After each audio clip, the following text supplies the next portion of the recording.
Sur un vol de nuit reliant New York à Londres, un père célibataire dormait dans le siège 8A.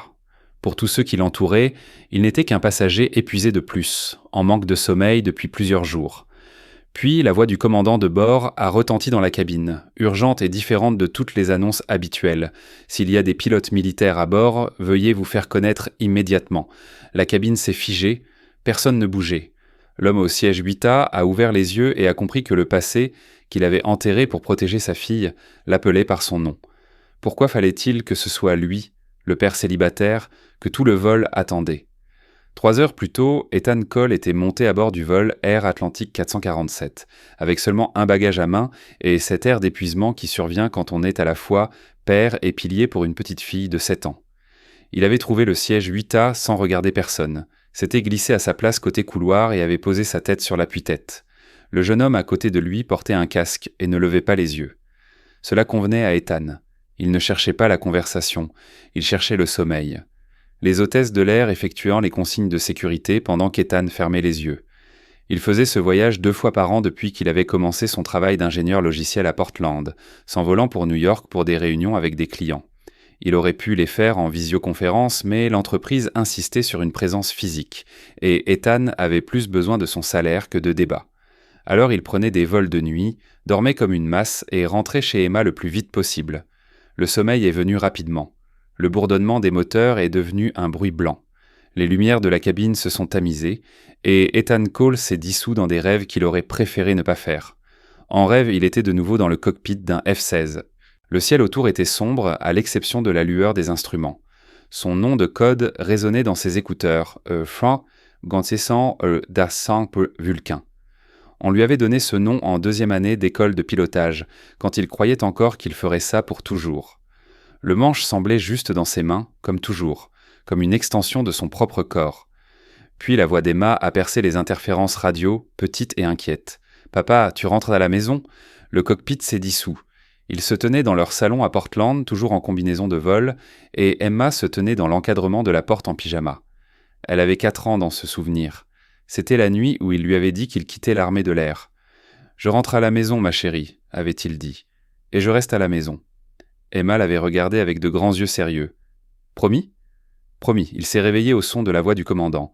Ce n'était pas le ton calme et répété des annonces standards, mais une voix saccadée et tendue qui fait se redresser les gens sur leur siège. « Mesdames et messieurs, ici le commandant Ross. Nous rencontrons une situation technique nécessitant une attention immédiate. S'il y a des pilotes militaires à bord, en particulier des pilotes de chasse avec une expérience du pilotage manuel dans des conditions extrêmes, veuillez vous présenter immédiatement au personnel de bord. » Autour, les passagers se regardaient, en murmurant. Le jeune homme à côté a retiré son casque et s'est penché vers le couloir, tendant le cou. Personne ne s'est levé. Les murmures sont devenus plus forts. Quelqu'un 3 rangées derrière a demandé « Quelle situation technique ?» Ethan restait très calme. Il savait ce que signifiait cette annonce. Il avait entendu assez d'appels d'urgence au cours de ses 12 années de service pour reconnaître la panique contrôlée dans la voix du commandant. Ce n'était pas un exercice. Emma. Elle était à la maison avec Madame Kowalski, la voisine qui la gardait quand il voyageait. En ce moment, elle devait dormir. Sa veilleuse projetait des ombres douces sur le mur et son lapin en peluche était coincé sous son bras. Si cet avion tombait, elle se réveillerait demain et apprendrait que son père était mort. Sa deuxième pensée fut qu'il pouvait aider. 12 ans de vol sur F-16, des centaines d'heures dans des conditions qui auraient cloué au sol des pilotes civils. Il avait apponté sur des porte-avions dans la tempête, géré des pannes d'équipement à 30 000 pieds, ramené des appareils endommagés à la maison quand tout le monde à la radio lui criait de s'éjecter. Il avait été formé pour le chaos. Sa 3e pensée fut la promesse, celle qu'il avait faite à Emma le jour où il avait accroché son uniforme dans le placard. Plus de risques, plus de missions, plus de nuits où elle devait se demander s'il reviendrait. Il avait quitté tout cela pour être le père dont elle avait besoin, fiable, présent, en sécurité. Mais s'il ne faisait rien maintenant, il n'y aurait pas de retour à la maison du tout. La cabine devenait plus bruyante. Une femme dans la rangée de devant pleurait doucement. Une voix d'homme s'éleva au-dessus des autres, exigeant de savoir ce qui se passait. Ethan entendit le clic sec de ceinture qu'on détache. Les gens s'agitaient. La panique commençait à se propager comme une créature vivante. Une hôtesse de l'air apparut à l'avant de la cabine. Elle était une grande, peut-être au début de la quarantaine, avec des cheveux noirs tirés en un chignon serré et cette expression calme qui vient après des années de travail avec les turbulences et les passagers ivres. Son badge indiquait « Claire ». « S'il vous plaît, gardez votre calme et restez à vos places », dit Claire d'un ton ferme mais sans méchanceté. « Nous suivons tous les protocoles de sécurité. Si quelqu'un a une expérience de vol militaire, veuillez vous faire connaître maintenant. » Elle avançait lentement dans le couloir, établissant un contact visuel avec les passagers. Ethan l'observait. 5e rangée, 6e, 7e. Quand elle atteignit la 8e rangée, son regard s'arrêta sur lui. Un instant, ils se sont juste regardés. Puis elle a continué. Dans sa tête, il voyait 2 images côte à côte. Emma dormant dans son lit et Emma à des funérailles.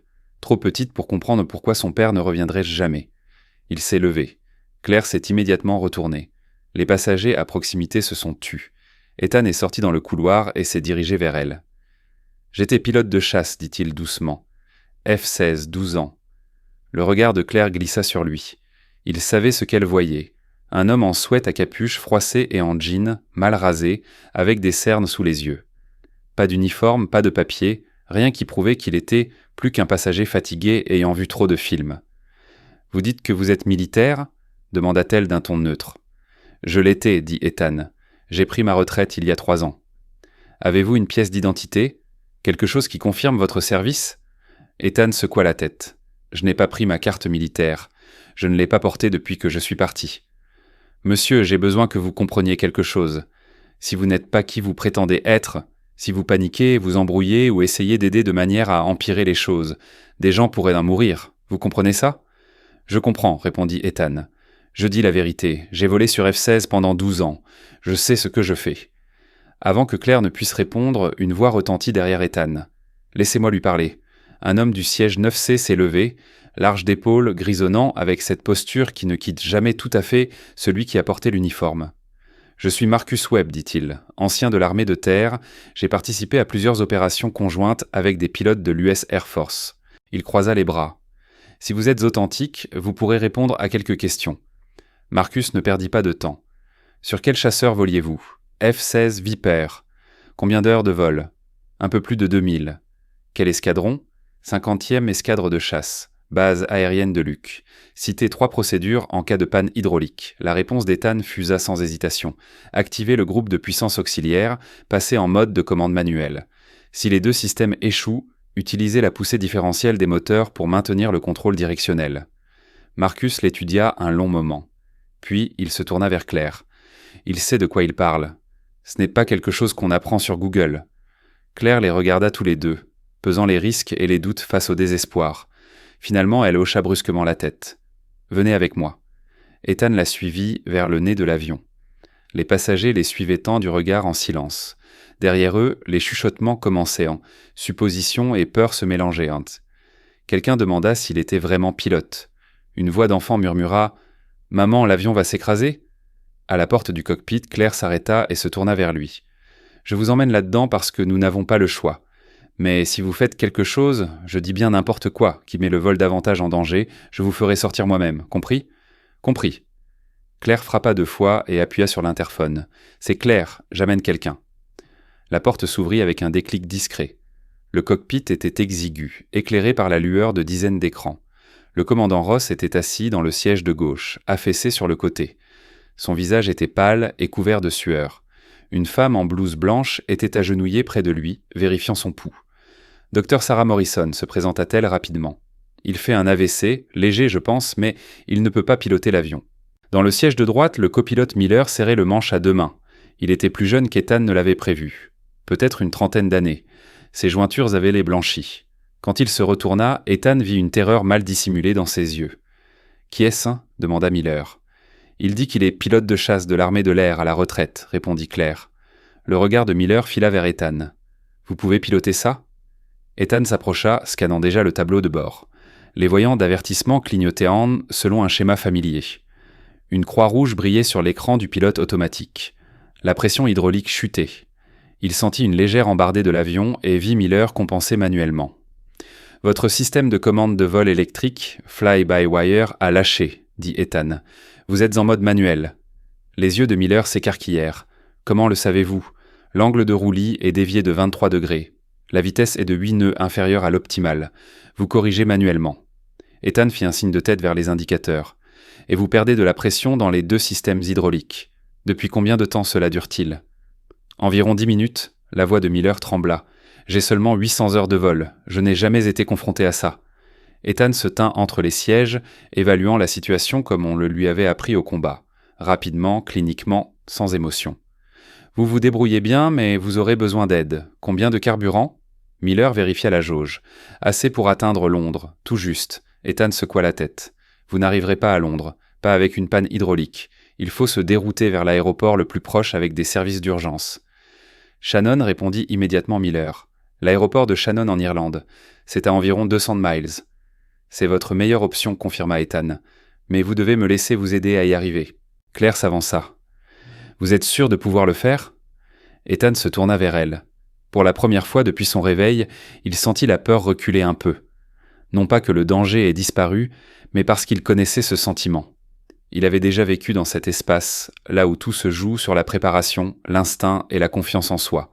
« Je peux le faire. » Claire soutint son regard 3 longues secondes, puis recula. « Allez-y. » Ethan s'assit sur le strapontin derrière Miller. Derrière la vitre, il n'y avait rien que l'obscurité et les étoiles. Quelque part en bas, l'Atlantique infini était noir. Quelque part loin derrière, Emma dormait en sécurité, sans se douter que son père venait de rompre une promesse. Il chassa cette pensée. Il y aurait du temps pour la culpabilité plus tard. Maintenant, 189 personnes avaient des besoins qu'ils se souviennent de qui il était avant. « Bien dit Ethan, ramenons tout le monde à la maison. » Miller tendit la main vers la radio, sa main tremblait. « Tour de Shannon, ici Air Atlantique 447. Nous déclarons une urgence, demandons autorisation immédiate pour atterrissage prioritaire. » La réponse vint instantanément, calme et professionnelle. « Air Atlantique 447, Tour de Shannon, reçu. Nature de la situation ?» Miller jeta un coup d'œil à Ethan. Celui-ci hocha la tête, soufflant. « Shannon, nous avons une double panne du système hydraulique. Le commandant est inapte. Nous travaillons en mode manuel. Besoin des services de sauvetage. » Une courte pause. Puis la voix du contrôleur revint, plus tendue. « 447, compris. Nous dégageons le trafic. La piste 10 est à vous. Les services sont en route. Votre position et altitude ?» Ethan lut les coordonnées. « Environ 190 miles à l'ouest-nord-ouest de vous. Niveau de vol 370. Nous commencerons bientôt la descente. Reçu 447. Nous allons vous guider. Combien d'âmes à bord ? 189 passagers, 6 membres d'équipage. Compris, nous vous attendons. » Miller posa le micro. « Et maintenant ? » « Maintenant, on commence à le faire descendre, » dit lentement Ethan. « Pas de mouvement brusque. L'hydraulique est compromise. Chaque commande doit être fluide. » Le docteur Morrison leva les yeux du commandant. « Il est stable pour l'instant, mais il a besoin d'un hôpital de toute urgence. »« On y travaille, » lança Ethan en regardant le tableau de bord. La pression continuait de chuter. Il volait branlant sur les vapeurs. Selon les calculs, il leur restait 35-40 minutes avant la perte totale de contrôle. Claire apparut dans l'encadrement de la porte. Les passagers s'inquiètent. Ils veulent savoir ce qui se passe. « Dites-leur la vérité, » répondit Ethan sans quitter les instruments des yeux. « Nous allons à Shannon. Nous serons au sol dans moins d'1 heure. Qu'ils gardent leur calme. »« On va s'en sortir ?» demanda Claire. Ethan croisa son regard. « Oui. » Il le dit avec plus d'assurance qu'il n'en ressentait. Mais Claire hocha la tête et partit. Miller commença la descente. L'avion réagissait mollement. « Trop vite » commanda Ethan. « Relève le nez d'1/2 ». Miller corrigea. La vitesse se stabilisa. « Bien. Maintiens comme ça. » Ils travaillèrent en silence. C'était un équilibre fragile, faire descendre la machine massive sans surcharger le système mourant. Soudain, un violent tremblement traversa la carlingue. Les instruments cliquetèrent. « Qu'est-ce que c'était ?» cria Miller. « Juste des turbulences. » Ethan scannait le panneau. « Ça arrive. »« Vous êtes sûr ?»« Sûr. » Mais le regard d'Ethan se figea sur les jauges. La pression avait chuté d'un cran supplémentaire. Le temps s'écoulait plus vite que prévu. Miller tira instinctivement le manche vers lui. Ethan recouvrit sa main de sa paume. « Non, si tu tires maintenant, on part en vrille. Contente-toi de subir. Fais confiance à l'avion. » La main de Miller tremblait, mais il se força à se détendre. L'avion se stabilisa. « Bien, » souffla Ethan. « Exactement comme ça. Je n'ai jamais eu aussi peur de ma vie, » avoua Miller. « La peur n'est pas le problème. Le problème, c'est la panique. Tu t'en sors très bien. » Mais Ethan sentait sa propre peur lui serrer la poitrine. Avant, dans le cockpit, il n'y avait que lui, la machine et le ciel. Maintenant, 195 vies dépendaient de lui, et l'une d'elles l'attendait à la maison. Dans la cabine, la situation s'échauffait. Claire essayait de maintenir l'ordre, mais son calme se fissurait. Les gens sortaient en leur téléphone, certains pleuraient. Marcus Webb se leva et dit fort « Tout le monde se calme. Je sais que vous avez peur, moi aussi. Mais les gens devant savent ce qu'ils font. La meilleure chose qu'on puisse faire, c'est la fermer et les laisser travailler. » Un homme ivre d'une quarantaine d'années tomba dans le couloir. « T'es qui pour nous donner des ordres? On va tous mourir parce qu'ils ont laissé un type louche entrer dans le cockpit. » Marcus fit un pas vers lui. « Assieds-toi. »« Je veux parler au vrai pilote, » hurla l'ivrogne. Claire s'interposa entre eux. « Monsieur, retournez immédiatement à votre place. Je ne m'assiérai pas tant que quelqu'un ne m'aura pas dit ce qui se passe réellement. » Sa voix résonna dans toute la cabine. Les autres passagers se retournèrent. La panique qui bouillonnait sous la surface commençait à déborder. Quelqu'un cria à l'arrière. Un enfant se mit à pleurer. Le docteur Morrison sortit du cockpit. Sa formation médicale lui conférait une autorité naturelle. Elle s'approcha de l'homme ivre et lui parla d'un ton calme et professionnel. « Monsieur, je suis médecin. Je viens d'examiner le commandant de bord. Il a fait un AVC et n'est pas en état de piloter cet avion. L'homme qui nous aide actuellement est un pilote militaire qualifié. Si vous continuez à semer le désordre, vous mettrez tout le monde à bord encore plus en danger. Vous me comprenez ?» L'homme ivre la dévisagea. Ses lèvres remuèrent silencieusement, puis il se laissa retomber dans son siège. Toute sa bravade s'était évaporée. Le docteur Morrison parcourut la cabine du regard, essayant d'établir un contact visuel avec le plus grand nombre de passagers possible. « Je sais que vous avez peur, dit-elle clairement, mais il y a un homme dans le cockpit qui sait ce qu'il fait. La meilleure chose que vous puissiez faire pour vous-même et les uns pour les autres, c'est de rester calme et de suivre les instructions. Nous allons nous en sortir. » Le calme revint un peu dans la cabine. Pas un silence total, mais la situation était devenue gérable. Claire fit un signe de tête reconnaissant au docteur Morrison et retourna dans le cockpit. « C'est grave à quel point ?» demanda Ethan. « Il tient le coup, répondit Claire, mais à peine. » Ethan se tourna vers les instruments. « Alors nous devons faire vite. » Il se pencha vers Miller. « J'ai besoin que tu me passes les commandes principales. » Miller tourna brusquement la tête. « Tu veux prendre le manche ? Tu t'en es très bien sorti, mais nous commençons l'approche finale.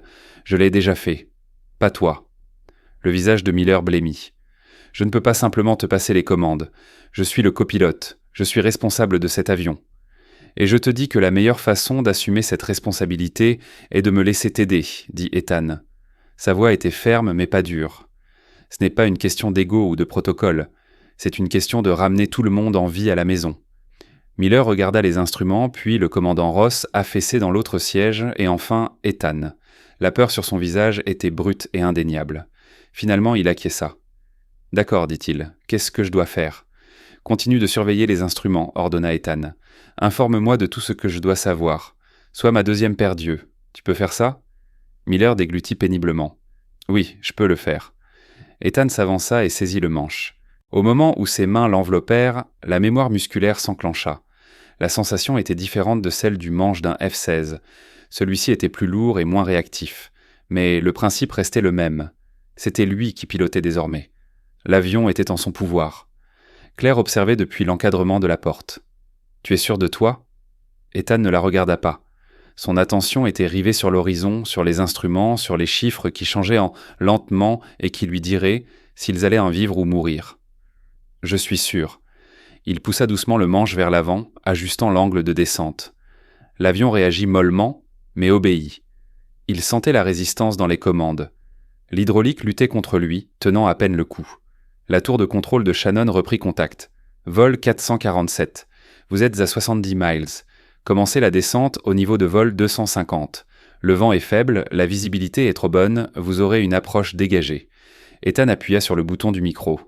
Bien reçu, Shannon. On descend au 250. Il abaissa le nez d'un degré supplémentaire. L'altimètre commença à s'affoler. 37 000 pieds, 36 000, 35 000. L'avion fut de nouveau secoué. Une longue vibration roulante traversa le plancher. « La pression hydraulique a encore chuté » cria Miller. « On est tombé à 15% sur le premier système. Le deuxième système est à 10%. » La mâchoire d'Ethan se crispa. Il perdait la pression plus vite qu'il ne l'avait espéré. « Combien de temps on peut garder le contrôle ?» Miller vérifia les indicateurs. « Peut-être 20 minutes, peut-être moins. » « 20 minutes. » Shannon était encore à environ 35 minutes de vol à la vitesse actuelle, les calculs ne collant pas. L'esprit d'Ethan travaillait à plein régime, calculant les alternatives, passant en revue les scénarios.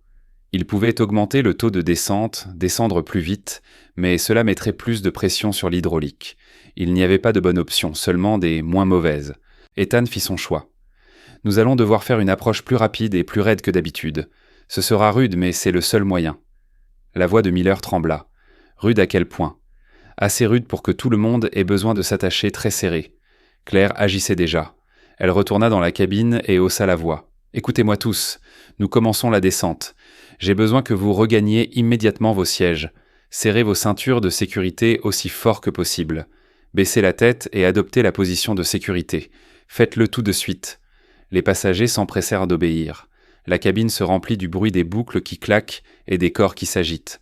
Quelques personnes priaient, d'autres étaient assises en silence, serrant les accoudoirs jusqu'à s'en blanchir les jointures et regardant droit devant elles. Un couple de personnes âgées britanniques au 15e rang se tenaient la main. Leur visage était en calme et résigné. Dans le cockpit, Ethan ajusta la manette des gaz et augmenta le taux de descente. Le nez bascula vers l'avant, la vitesse anémométrique augmenta, l'altimètre tourna plus vite. 25 000 pieds, 20 000, 15 000. Pression à 8%, annonça Miller. Sa voix était désormais égale, concentrée. La peur était toujours là, mais elle avait été repoussée par quelque chose de plus fort, la discipline et l'entraînement. Les mains d'Ethan bougeaient avec une précision millimétrée. Il avait fait cela 1000 fois dans son esprit et sur des simulateurs, dans le ciel, au-dessus des déserts, des océans et des montagnes. Les détails étaient différents, mais le principe était le même. Garde ton calme, fais confiance à ton entraînement, pilote l'avion. La radio grésilla. 447, tour de Shannon, vous êtes à 20 miles. Nous vous voyons au radar. Maintenez le cap actuel. Atterrissage d'urgence autorisé, piste 10. Bien reçu, Shannon, 20 miles. Maintenant, Ethan voyait les lumières, faibles et lointaines, brillant dans l'obscurité. La côte irlandaise.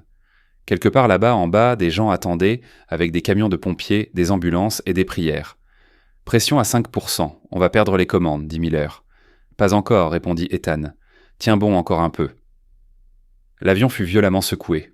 Une secousse brutale et soudaine projeta le docteur Morrison contre la cloison. Elle se rattrapa et soutint le commandant Ross, qui gémit doucement. Ethan luttait avec le manche, forçant le nez à redescendre, maintenant l'avion sur sa trajectoire. 4%, compta Miller. Ethan ne répondit pas. Toute son attention était fixée sur les lumières devant lui, qui devenaient de plus grandes et plus brillantes. La piste était là. Il avait juste besoin de l'atteindre. 3%. L'avion tremblait maintenant sans discontinuer. Une vibration qui faisait claquer les dents et brouiller la vue. La sueur coulait sur le visage d'Ethan. Dans son esprit, il voyait le visage d'Emma, entendait sa voix. « Papa, tu vas rentrer à la maison ?» 2%. « Tour de Shannon, nous sommes en approche finale, dit Ethan à la radio. Sa voix était calme, contrôlée. Rien ne trahissait la peur qui le griffait de l'intérieur. « Bien reçu, 447. Atterrissage autorisé. Les services d'urgence sont prêts. » Ethan voyait la piste. Un long ruban de lumière découpant l'obscurité. Elle paraissait impossiblement petite, impossiblement loin. Il corrigea l'angle de descente, sentant la résistance de l'avion, le forçant à descendre. « De toute façon, 1%, dit doucement Miller. « Je sais, répondit Ethan. La piste fonçait vers eux. 500 pieds, 400, 300. » L'avion gémissait. Chaque rivet, boulon et soudure résistaient à des forces pour lesquelles il n'avait jamais été conçu. 200 pieds. La jauge de pression tomba à 0. « On vient de tout perdre, dit Miller. Les commandes devinrent molles, sans vie. L'avion s'était transformé en planeur, un tube de métal massif tombant du ciel, impossible à diriger autrement qu'avec les moteurs. « Je vais utiliser la poussée différentielle, dit Ethan. J'augmente la puissance sur un moteur pour tourner. Je réduis sur l'autre. Ça va être brutal. » Miller le fixa.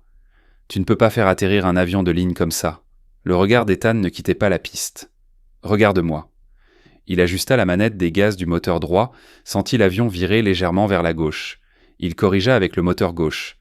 L'avion vacilla, luttant contre lui, mais tourna. Il le pilotait comme il avait piloté des chasseurs endommagés, faisant plus confiance à son instinct et à ses sensations qu'aux instruments. 100 pieds. La piste remplit le pare-brise. Ethan coupa les gaz, réduisant la vitesse, laissant la gravité reprendre ses droits. L'avion s'affaissa. 50 pieds. Dans la cabine, Claire se recroquevilla sur son siège. Des passagers hurlaient, quelqu'un récitait le « Notre Père ». Le vieux couple britannique serra encore plus fort ses mains entrelacées. Ethan chuchota « Allez, allez !» 10 pieds. Les roues heurtèrent la piste. L'impact traversa tout l'avion, une secousse a brisé les os, qui projeta les passagers contre leur ceinture de sécurité et fit cliqueter les coffres à bagages de manière menaçante. Le train d'atterrissage avant toucha le sol en premier, suivi du train arrière, et l'avion rebondit une fois avant de retomber avec fracas sur l'asphalte. Le métal grinça. Le fuselage trembla violemment. Ils étaient au sol, mais ils allaient en trop vite, beaucoup trop vite. La piste s'étendait devant eux, éclairée par les lumières d'urgence, et Ethan comprit avec une froide certitude qu'ils ne s'arrêteront pas à temps. « Nous n'avons pas de frein, » dit Miller. « Nous ne nous arrêterons pas. »« Shan, nous avons besoin du piège, » lança Ethan à la radio. « Où est-il » La réponse du contrôleur fut immédiate. 447, lit d'arrêt d'urgence à 3000 pieds sur la piste, à votre droite. Les feux de guidage vous indiqueront le chemin. Tournez dessus quand vous verrez les marqueurs. Ethan scruta la piste devant lui. Dans l'obscurité, il distinguait à peine une série de lumières rouges décalées vers la droite. Le lit d'arrêt de sable. Il avait été conçu comme un dernier recours pour les avions incapables de s'arrêter. Une bande de sable spécialement préparée pour créer une puissante résistance. « Accroche-toi, » dit Ethan à Miller. Puis il éleva la voix. « Claire dit à tout le monde de prendre la position de sécurité. Ça va secouer. » Le docteur Morrison disparut derrière la porte du cockpit. Une seconde plus tard, la voix de Claire résonna dans la cabine. « En position de sécurité. Baissez la tête. Ne relevez pas la tête tant que nous ne sommes pas complètement arrêtés. » Ethan ajusta la manette des gaz, augmentant la puissance du moteur gauche tout en coupant le droit. L'avion commença à virer à droite, lentement et avec réticence. Il insista, exigeant l'impossible de moteurs qui n'avaient jamais été conçus pour diriger l'appareil au sol. Le nez tourna lentement vers les lumières rouges. La piste défilait floue sous eux. Ethan vit le lit de sable, une bande sombre sur le béton, inclinée pour attraper les avions en détresse. Il coupa complètement la poussée des deux moteurs, sentant l'avion ralentir légèrement, mais c'était loin d'être suffisant. « On ne prendra pas le virage, » dit Miller. « On va le prendre, » répondit Ethan. Il poussa le moteur gauche au maximum une dernière fois. L'avion frissonna et pivota. Le nez se mit en position, pointant directement vers le talus de sable. Puis il coupa tout et laissa la physique faire son œuvre. Les roues avant percutèrent le sable et le monde explosa dans un fracas assourdissant. La décélération fut instantanée et brutale, comme un impact contre un mur de béton. L'avion fut projeté vers l'avant, écrasant tout le monde contre les ceintures. Dans la cabine, les passagers hurlaient, le métal gémissait. Ethan fut plaqué contre le tableau de bord alors que le cockpit piquait du nez. À côté de lui, Miller fut secoué dans son harnais, le souffle coupé. L'avion chassa sur le côté. Le fuselage se tordit alors que le sable agrippait les roues de manière inégale. Pendant un horrible instant, Ethan crut qu'il allait se retourner. Mais la résistance s'égalisa et l'avion se redressa. Il ralentissait, plus lentement, encore plus lentement, et finirent par s'arrêter. Le silence était assourdissant. Pendant quelques secondes, personne ne bougea ni ne parla. Les mains d'Ethan agrippaient toujours le manche, les jointures blanches, les tendons tendus comme des câbles. Il se força à expirer, à desserrer les doigts et à regarder autour de lui. Miller regardait droit devant lui, le visage exsangue. « Nous sommes au sol, dit-il, comme s'il n'arrivait pas à y croire. Nous sommes vraiment au sol. » Ethan s'adossa à son siège. Tout son corps tremblait. L'adrénaline retombait, laissant place à la faiblesse et au vide. Derrière lui, le docteur Morrison prit une profonde inspiration. « C'était l'expérience la plus terrifiante de ma vie, » prononça-t-elle. Ethan se tourna vers elle. Elle vérifiait le pouls du capitaine Ross. La respiration est stable. Il a besoin de l'hôpital, mais il s'en sortira. À travers la porte du cockpit, Ethan entendait la cabine exploser littéralement de bruit. Les gens pleuraient, criaient, riaient. Ce chaos était joyeux et plein de soulagement. Miller détacha ses sangles avec des mains tremblantes et se tourna vers Ethan. « Tu viens de sauver 195 vies. » Ethan secoua la tête. « Nous les avons sauvées. Tu nous as maintenus en l'air quand c'était important. » Miller tendit la main et serra l'épaule d'Ethan. « Merci. » La porte du cockpit s'ouvrit complètement et Claire entra. Son calme professionnel s'était fissuré. Des larmes coulèrent sur ses joues, bien que son expression restât contenue. Elle regarda longuement Ethan, puis hocha brièvement la tête. « Tu l'as fait, dit-elle doucement. » Ethan se leva sur des jambes flageolantes. « Nous l'avons tous fait. » Dehors, les véhicules d'urgence affluèrent vers l'avion, colorant l'obscurité d'éclats rouges et blancs. Des pompiers en tenue de protection encerclant l'appareil, des ambulanciers poussaient des pranks et des brancards. La porte arrière s'ouvrit et les toboggans d'urgence se déployèrent dans un sifflement d'air comprimé. Claire retourna en cabine pour commencer l'évacuation. Ethan la suivit. Les passagers étaient déjà debout, rassemblant leurs affaires et s'entraidant pour avancer vers les sorties. Beaucoup pleuraient, certains appelaient leurs proches. Le docteur Morrison restait avec le capitaine Ross, coordonnant les actions avec les ambulanciers montés à bord. Marcus Webb se tenait à l'avant, dirigeant le flux et veillant à ce que les personnes âgées et les familles avec enfants sortent en premier. En voyant Ethan, il traversa l'allée et tendit la main. « Sacré bon boulot, dit Marcus sérieusement. Je ne plaisante pas. » Ethan lui serra la main. « Merci de m'avoir soutenu. » Marcus sourit sombrement. « Je suis journaliste, je vais écrire là-dessus. »« Juste un avertissement, ne mentionne pas mon nom, » demanda Ethan. Marcus le regarda d'un air scrutateur. « Trop tard, mon ami. Tout Internet sait déjà qui tu es. » Ethan passa devant Marcus, mais les passagers continuèrent de l'arrêter. Une jeune mère avec un bébé lui serra la main et chuchota « Merci ». Un homme âgé lui tapota l'épaule. « Tu es un héros, fiston. » Un couple de Britanniques âgés lui sourit à travers leurs larmes. « Nous verrons notre petit-fils grâce à toi. » Ethan sentit quelque chose se briser dans sa poitrine. Il hocha la tête, incapable de parler, et poursuivit son chemin. L'homme ivre qui était auparavant affalé était maintenant complètement sobre et pâle. Quand Ethan passa, il leva les yeux. « Pardonne-moi, dit-il, pour ce que j'ai dit. J'avais peur. » Ethan s'arrêta. « Tout va bien. Nous avions tous peur. » À la sortie, Claire aidait les gens à descendre le toboggan. En apercevant Ethan, elle s'écarta. « Tu devrais passer en premier. » Ethan secoua la tête. « Tu es la chef de cabine, c'est ton avion. » Le visage de Claire s'adoucit. « Plus maintenant. » Elle l'invita d'un geste vers la sortie. Ethan s'approcha de l'ouverture, jeta un coup d'œil à la pente raide et au sauveteur qui attendait en bas. Puis il s'assit et se laissa glisser. La descente fut rapide. Il atterrit, trébucha, mais garda l'équilibre et s'éloigna de l'avion. L'air nocturne était froid et humide, avec un goût de sel marin et de kérosène. S'écartant des véhicules, il se retourna. L'avion était à moitié enfoncé dans le sable, légèrement incliné. Les moteurs étaient dans sombre et silencieux. Des débris jonchèrent le sol tout autour. Les sauveteurs s'agitaient et les passagers glissaient un à un vers le bas, tombant dans les bras des médecins sur le sol irlandais.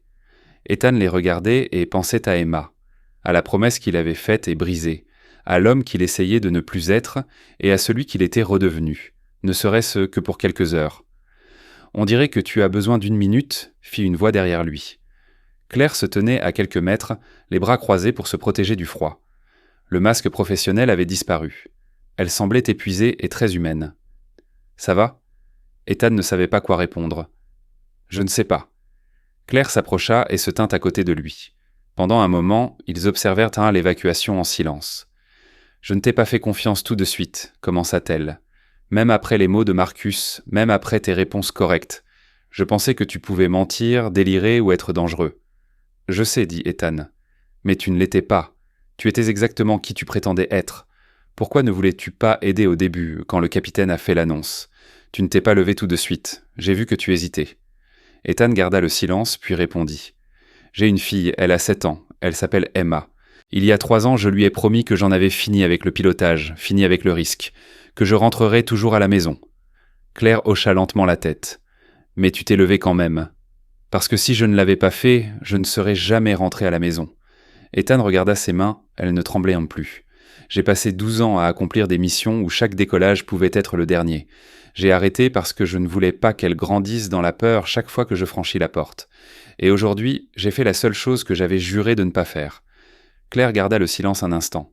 « Ta fille le saura. Quelqu'un à bord a filmé, c'est sûrement déjà en ligne. Elle saura ce que tu as fait. » Ethan sentit une boule dans sa gorge. « Oui. Et quand elle le saura, elle comprendra que son père est quelqu'un qui tient ses promesses. » La voix de Claire était douce mais ferme. « Tu lui as promis de rentrer à la maison, et tu es rentré. Tu as simplement fait en sorte que 188 autres personnes puissent aussi tenir cette promesse envers leur famille. » Ethan ne répondit pas. Il ne pouvait pas. Derrière eux, les derniers passagers descendaient vers la sécurité. Les ambulances emmenaient eux le capitaine Ross et les blessés. Claire effleura son bras. « Merci, Ethan, de nous avoir fait confiance et de m'avoir permis de te faire confiance. » Elle se dirigea vers les autres membres de l'équipage. Ethan resta seul dans la froide nuit irlandaise. Il sortit son téléphone, éteint avant le décollage selon les règles de la compagnie, et l'alluma. 12 appels manqués, 23 messages, tous de Madame Kowalski. Il composa son numéro. Elle répondit instantanément « Ethan, mon Dieu, tu vas bien? J'ai vu les nouvelles. J'ai vu ce qui s'est passé. Emma ne sait rien, je ne l'ai pas réveillée. » Ethan ferma les yeux. « Je vais bien. Tout va bien. »« Emma dort ?»« Oui, couchée à 8 heures, comme d'habitude. »« Ethan, ils disent que tu as posé l'avion. Ils disent que tu as sauvé tout le monde. »« Rendez-moi un service, demanda Ethan. Ne racontez rien de tout cela à Emma. Pas encore. Laissez-moi lui raconter moi-même quand je rentrerai. » La voix de Madame Kowalski s'adoucit. « Bien sûr. Quand rentres-tu ? » ?»« Je ne sais pas. Il y aura bientôt le débriefing, des interviews, mais je rentrerai dès que je pourrai. Elle sera si fière de toi. » Il mit fin à l'appel et resta debout dans l'obscurité, regardant les éclats des lumières d'urgence sur l'avion brisé. Dans quelques heures, le soleil se lèverait sur l'Irlande. Dans quelques jours, il serait chez lui. Il lui faudrait regarder sa fille dans les yeux et lui expliquer pourquoi son père était partout aux informations. Expliquer pourquoi il avait fait la seule chose qu'il avait promis de ne plus jamais faire. Mais c'était un problème pour plus tard.